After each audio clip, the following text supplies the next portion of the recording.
of an incredible personality.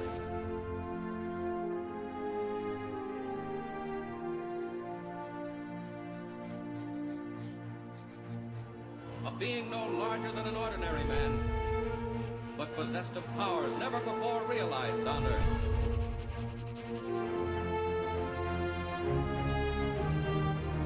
Faster than an airplane, more powerful than a locomotive.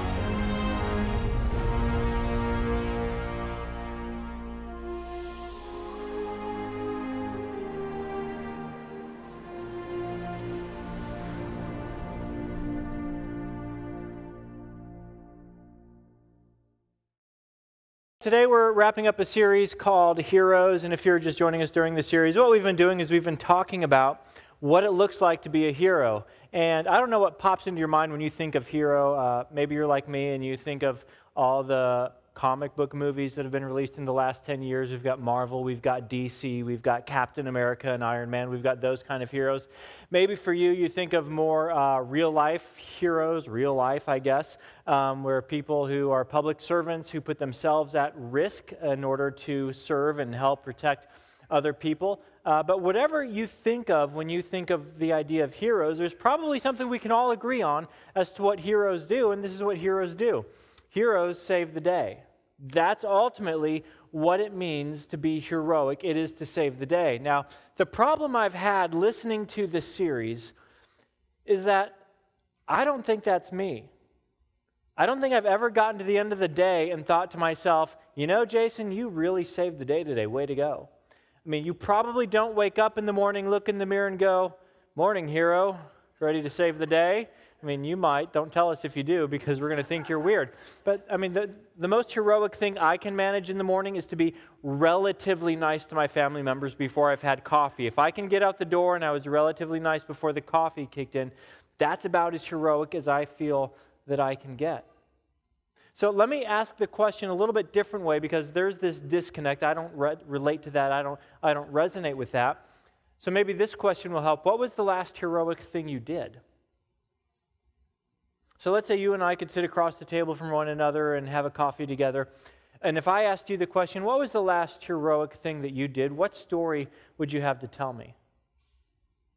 Now, maybe you have done something truly heroic, like you literally saved someone's life or taught your parents how to use their cell phone.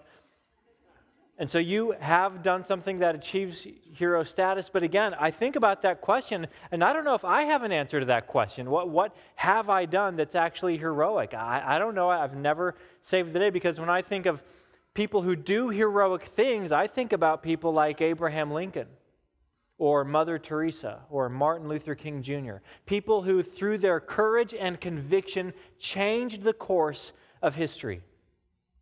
Or maybe if they're not changing the course of history, at least they're people who are willing to sacrifice in order to benefit someone else. I think of a soldier going into combat. You know, whenever I see a Purple Heart license plate on a car, I think to myself, the driver of that car is a hero.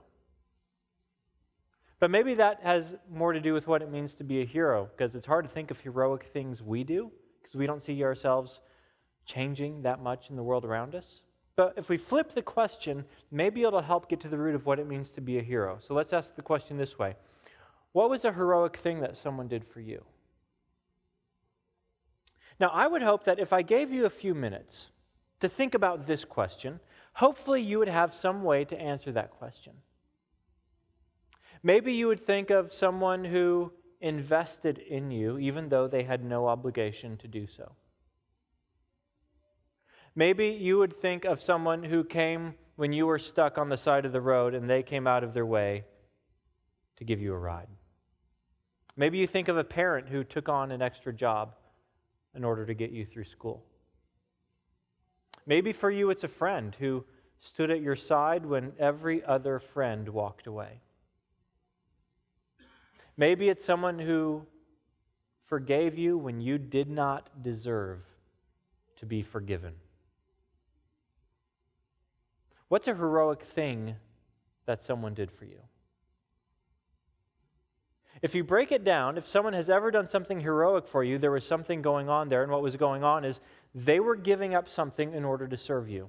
They were giving up some of their time, some of their influence, some of their ability, some of their expertise, some of their wealth, some of their money in order to help you out in your time of need. And I think that's what leads us to the truest definition of hero. If you're taking notes in your program this morning, a hero is a person who makes a sacrifice for you. That's really what it means to be a hero if you strip it all down. A hero is a person who says, I'm going to make a sacrifice to help you out. Those are the people we look at as heroes in our lives.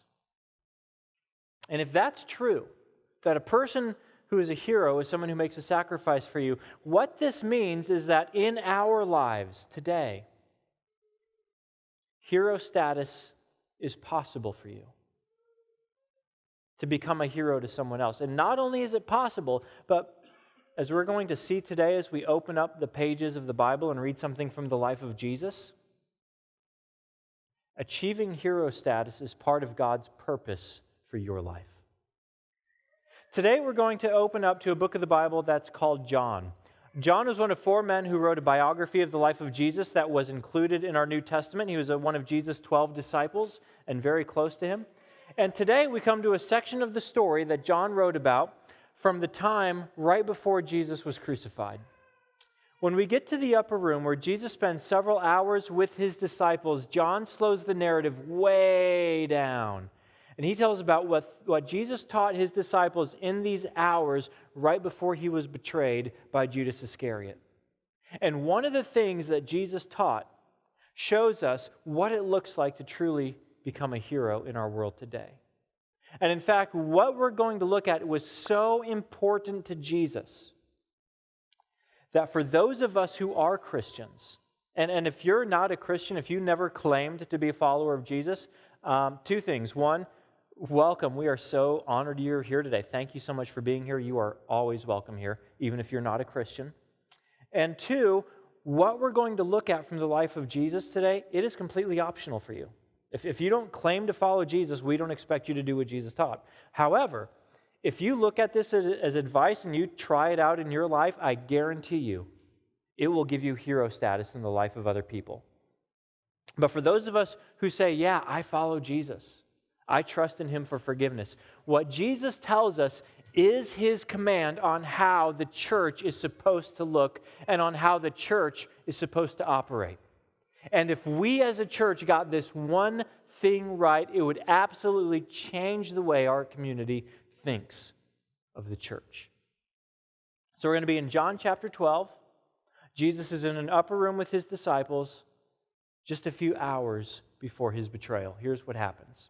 It was just before the Passover festival. Jesus knew that the hour had come for him to leave this world and go to the Father. Having loved his own who were in the world, he loved them to the end. The evening meal was in progress, and the devil had already prompted Judas, the son of Simon Iscariot, to betray Jesus. Jesus knew that the Father had put all things under his power, and that he had come from God and was returning to God. So, John sets the stage for us. He says, here's the setting, we're in the upper room, and the wheels are already in motion. The deal has already been struck. Judas is going to betray Jesus for 30 pieces of silver. Everything is already moving, and John tells us that Jesus knew 2 profound things. The first thing that he says Jesus knew was that the hour had come.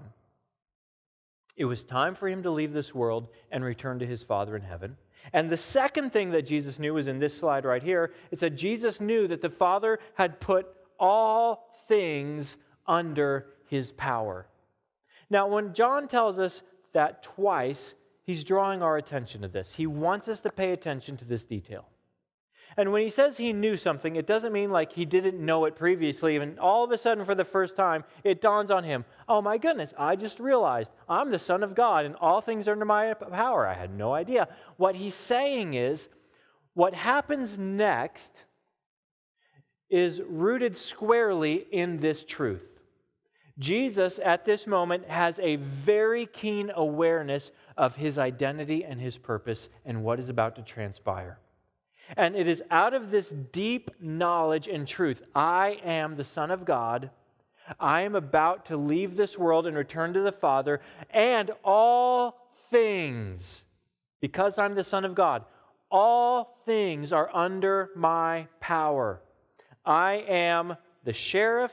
I am the judge. I am the jury. I have all the power. It's all been given to me. Now here's the question. What would you do if all the power was given to you? And the man who is going to betray you for 30 pieces of silver is sitting across the table from you. What would you do? If you had all the power and the people who are plotting your murder were down the street, what would you do? If you had all the power and all the authority, and the disciple who said, I will be loyal to the end, is about to deny he even knows you, and everyone else is going to run away and hide, what would you do in that moment, knowing you are from God, you are returning to God, and all power is yours? Here's what Jesus did. So, because he knew these things, so he got up from the meal, took off his outer clothing, this would have been his rabbinic robe, which would have identified him as a rabbi, and wrapped a towel around his waist, which would identify him as the lowest servant in the household. After that, he poured water into a basin and began to wash his disciples' feet, drying them with the towel that was wrapped around him. He came to Simon Peter, who said to him, Lord, are you going to wash my feet? Jesus replied, you do not realize now what I am doing, but later you will understand. So Jesus takes the lowliest job of the lowliest servant, puts the towel around his waist, grabs some water, and says, I'm going to start washing feet. He gets to Simon, as there's this awkward silence in the room. He gets to Simon, the most outspoken of the disciples, and he said, whoa, whoa, whoa. Lord, as in, I'm the servant, you're the master. What are you doing? You can't wash my feet. And Jesus says, Peter, listen. I could explain this to you, but you're just not going to get it. You're going to understand later, though. But there is no possible sermon I could preach to you right now that would make you understand what I'm doing. But later you'll understand. See, and that's one of the things I appreciate about Jesus. He's like, if no possible sermon is going to explain this, I'm going to do something that later will make it all click for you. And what he was referring to is later is, I am going to become the ultimate servant. As the Son of God, all authority does belong to me. I am always the most important person in the room, but I'm going to lay my glory aside. I'm going to take everything I'm entitled to as the Son of God, I'm going to put it aside, and I'm going to take on your sins and bear responsibility for them when I die on the cross. Then Peter would understand what Jesus was doing here. He was showing them what he was about to do for them by becoming humble and beneath them. So, he continues. No, said Peter, you shall never wash my feet. Jesus answered, unless I wash you, you have no part with me. And I love what Peter says next. Then, Lord, Simon Peter replied, not just my feet, but my hands and my head as well. I love the passion of Peter. Jesus, you can't wash my feet. You're not beneath me. I'm beneath you. Well, Peter, if I don't wash your feet, then you can't be with me. We can't be friends. I can't be your rabbi. You can't be my student. I can't be your Lord. Well, in that case, give me a bath. Just shower up. I'll grab the head and shoulders. Let's go. And I love that passion. He's like, Jesus, no. I am in with you. I am loyal to you. I am dedicated to you. If that's what it means, okay, let's lather up. Let's do this thing right. Jesus answered, those who have been given a bath need only to wash their feet. Their whole body is clean. And you are clean, though not every one of you. For he knew who was going to betray him, and that was why he said not everyone was clean. Here's what Jesus is getting at. It's a picture, after all, what he's doing here. He says, I'm about to go to the cross and die for the sins of the world to cleanse you of your unrighteousness. And anyone like you, Peter, who believes me, who trusts me, who hopes in me, who puts their confidence in me, you're cleansed. You're given the bath. Now, granted, when you become a Christian, that doesn't mean you're perfect and all of a sudden all your baggage disappears and all your sin habits go away. It means we start to grow and mature and work on them, but we still have sin every day, and we take those to Jesus every day, and He washes us every day. He's always full of grace. He's not saying it's not like you're on your way to hell now. He said, no, you're still clean, but let's daily, let's repent of that. Let's cleanse you of that. Keep coming to me for grace. Keep coming to me for mercy. I've got more of it. Just keep coming with everything you're still struggling with. That's what Jesus is communicating here. He said, but not Judas. He's far away from me. His heart is not with me. And that's why he's about to do what he's about to do. So that's why he said, not every one of you is clean. When he had finished washing their feet, and I can't imagine how silent the room is at this moment, because no one understands what he's doing, he put on his clothes and returned to his place. In other words, he's saying, okay, I'm taking off the servant's towel, I'm putting on my rabbi robe again. Do you understand what I have done for you? He asked them, at which point nobody said a word because they're thinking, Jesus, okay, every time we think we know what you're doing, we open our mouths and we insert our feet. And if we did that now, at least we have clean feet, but we have no idea what you're doing, and we've learned not to answer your questions because we look like fools every time we do.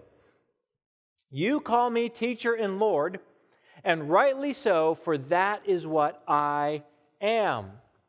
So Jesus is saying, hey, in all the years you followed me, and you come up to me and you say, Rabbi, you come up to me and say, teacher, have I ever said, oh, come on, guys, I don't know that much stuff. I'm equal with you. We're all the same. Have I ever said that? No. Do you know why? Because I am a rabbi. I am a teacher.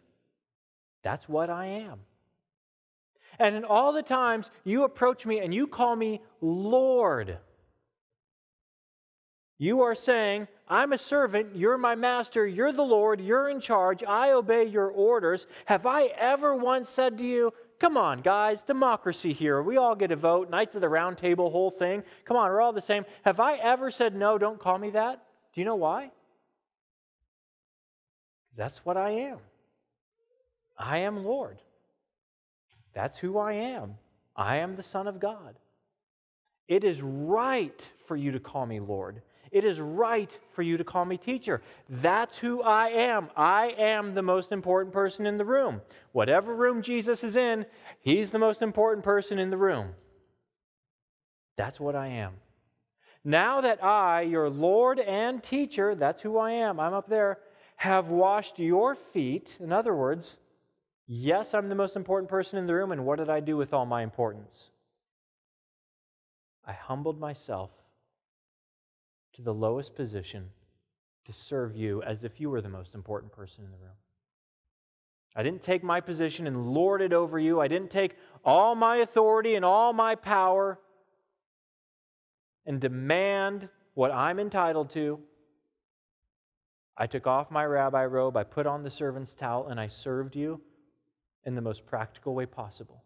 Now that I, your Lord and teacher, have washed your feet, you also, who are not the Lord and who are not the teacher, you also should wash one another's feet. So just like I've done, I want you to do as well. I have set you an example that you should do as I have done for you. The plan Jesus had was for His followers, for His church, to follow His example. When you suddenly realize you have more power than, more authority than, more influence than, more connections than, more wealth than, more ability than, more experience than, I want you to do what I have done for you. I am setting the example of what I do, and so what my followers who follow me also do. We leverage that to serve the people around us. Continues. Very truly I tell you, no servant is greater than his master, nor is a messenger greater than the one who sent him. Implication, if you're not following my example, it's because you think you're more important than me, the Son of God. Now that you know these things, you will be blessed if you what? Now, you would think it'd say, now that you know these things, you will be blessed if you go to church on Sunday. Now that you know these things, you will be blessed if you build a theological framework around it. Jesus said, now that you know these things, that I'm the master, and if you follow me, I've set you the example. That's what it looks like. You'll be blessed if you do them. And if you do them, what did Jesus promise? You will be what? Blessed. Have you ever in your life prayed for God's blessing? God, I need you to come through. God, I need you to bless us. Now, I think that's great. I don't think you should stop doing that. I think that's great to ask God for blessing. That shows respect and that He's the one who gives blessing. But here's the other thing I know.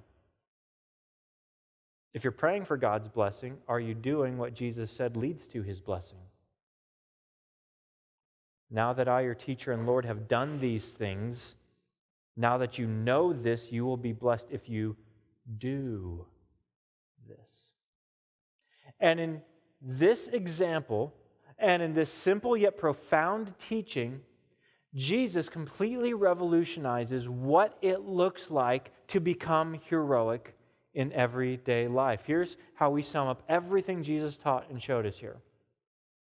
When heroes see a need, they meet it. When heroes see a need, they meet it. That is the example that Jesus set in the upper room with His disciples. When heroes see a need, they meet it. And when something needs to be done, heroes do it.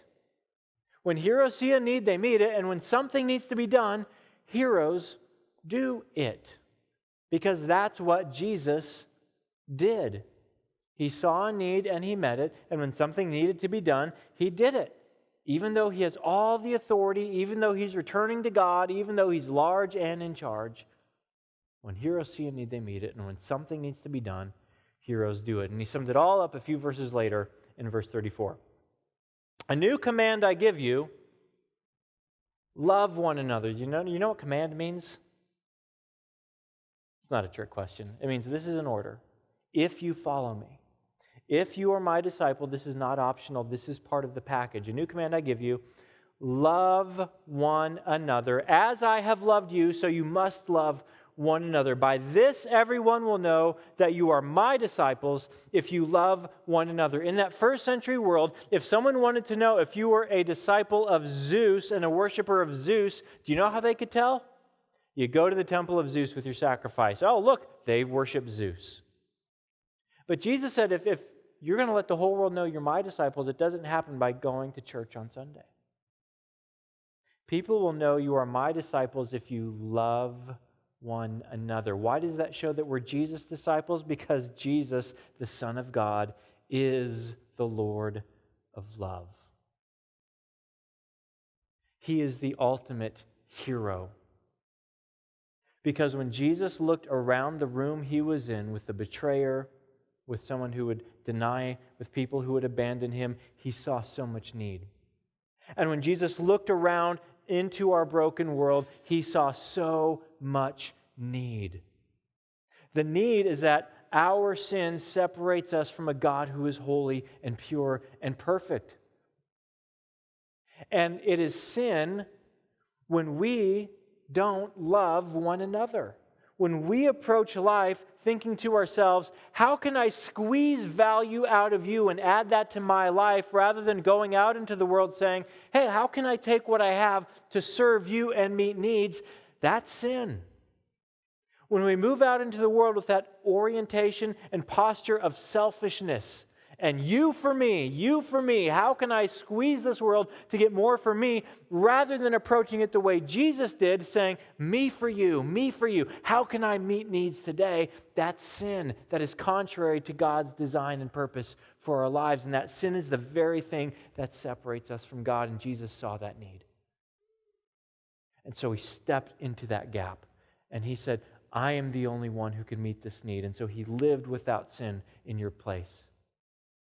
And after He taught this in the upper room, He went to the cross where He bore the consequences and punishment for our sins of selfish living.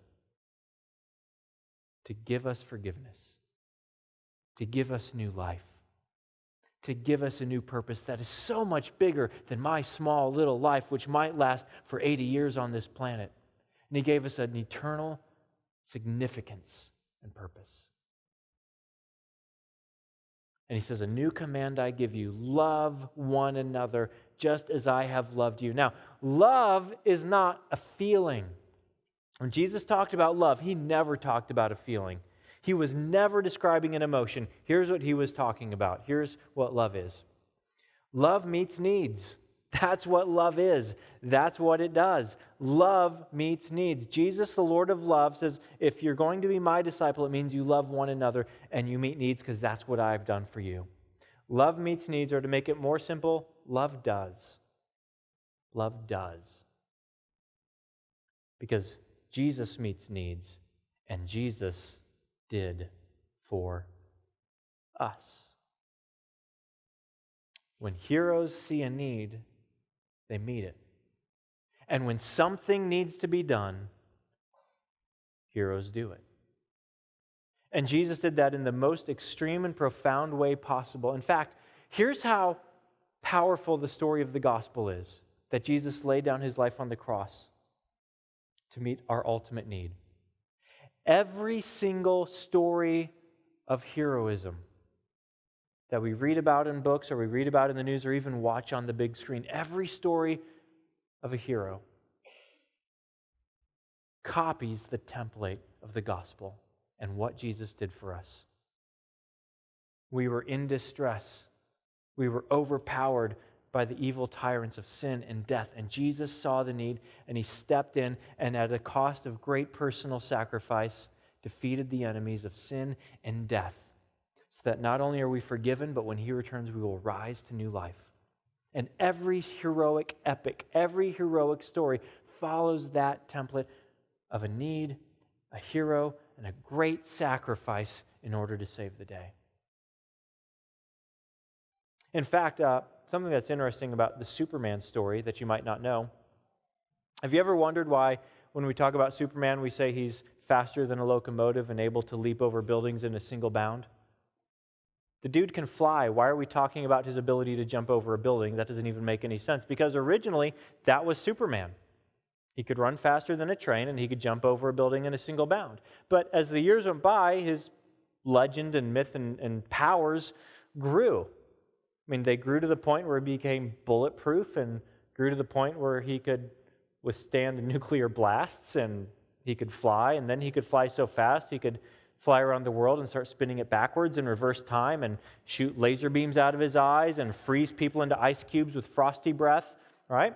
I did have an 8th grade teacher who could do that one. It was freaky power. Anyway, there was a problem when you make a man that super. Do you know what the problem is? He loses the ability to be a hero because he can't sacrifice anymore. He's invincible. There's nothing at risk. There's no sacrifice for him to make. Yeah, he can save lives, but it's not very interesting. So the writers of Superman knew they had to introduce 3 things to the plot line of Superman. 1, he needed relationship. Do you know why? Because now something's vulnerable. Now there's the possibility for sacrifice if he's in a relationship. 2, he needed kryptonite, because then he's vulnerable. Then he can sacrifice something if he's vulnerable. And or 3, he needs an opponent who can match him blow for blow and punch for punch. Otherwise, he's not vulnerable. And there's no story, and he can't be a hero anymore. Part of being a hero is to sacrifice. When heroes see a need, they meet it. And when something needs to be done, heroes do it. Now, for those of you who are newer to Hope, and you love this church, especially if you've been looking around for a new church and you finally found one and you're like, man, this is great. The whole family likes it here. My husband likes it here. I like it here. The kids like it here. This is incredible. I can't believe we finally found a church that we love. This is wonderful. There are a lot of reasons why you love our church, but let me tell you the number one reason why, and you maybe have never thought about it this way before. The reason why you love our church is because you are surrounded by heroes. You are surrounded by hundreds of people who, when they see a need, they meet it. And when something needs to be done, they do it. And in doing that, they have created a church that you love to attend. Do you know why there are people out there in yellow vests welcoming cars as they drive onto campus? It's real simple. Because there are some people who used to sit in rows just like you, and they became convinced, you know what? Everybody spends eternity somewhere. And we need people to know what Jesus has done on the cross to pay for our sins. And we know they're going to meet Him when they walk into this room. So we have to let them know, we are glad you're here. This is going to be incredible for you. We need to welcome them. And so they saw a need, so they went out to the curb and they started to meet it. Something needed to be done, so they went to do it. Or maybe you love it that you can drop your kids off at Kids Connect and walk away, and after a few weeks the kids are skipping down the hall to go to Kids Connect, and you look in there and there are these volunteers and they're wearing their t-shirts and they're smiling and dancing and singing with your kids, and you're like, what kind of freaky super Christians are these? Are they like, they know all the right answers and kids don't terrify them? Who are these people? Do you know who they are? They're people who used to be sitting in a row just like you, and they realize something. They realized how different their lives would be if there had been a church, if their parents had taken them to a church with an environment like that when they were kids. And they didn't have it in their life, but now they have realized, but we can do that for someone else. We can do that for a generation of children. And so they went over to Kids Connect and they said, I don't teach, but I see a need and I want to meet it. Can I help? Because that's what heroes do. When heroes see a need, they meet it. And when something needs to be done, heroes do it. Do you know why you can walk into this middle school and forget, oh yeah, I'm in a middle school, I kind of forgot. The reason why that you can walk into here and forget it's a gymnasium or walk into that lobby and forget that it's a cafeteria is because there are men and women who said, there are some things that Jason says on Sunday that are pretty uncomfortable, so we better do what we can to help people feel comfortable, because sometimes, wow. So we're going to take this environment and we're going to make it so comfortable for our guests so that they know we're glad they're here. And we see that need, so we're going to go meet it. Something needs to be done. We are going to go do it. And the reason why you love our church is because you are surrounded by heroes who see needs not just on campus, but everywhere in our community, and they meet them. And when something needs to be done, we do it. And today, I'm inviting you to join them. I'm inviting you to meet needs. I'm going to share some opportunities we have today. In fact, we have a table set up in the lobby where you can learn more about these opportunities. And I'm going to invite you to start volunteering at this church. Say, Jason, I'm not a member of this church. That's okay. You can still be a hero. Being a church member is not a prerequisite. And we make volunteering so easy at Hope. We help you find the team that you want to be part of, and then we give you an online account where you can set your own schedule, and we make it work with your life. That's the world we live in. But here are some real needs. And when I say needs, I hate using the word need because it's not as if the church is going to fall apart if you don't volunteer. Because again, you're surrounded by heroes.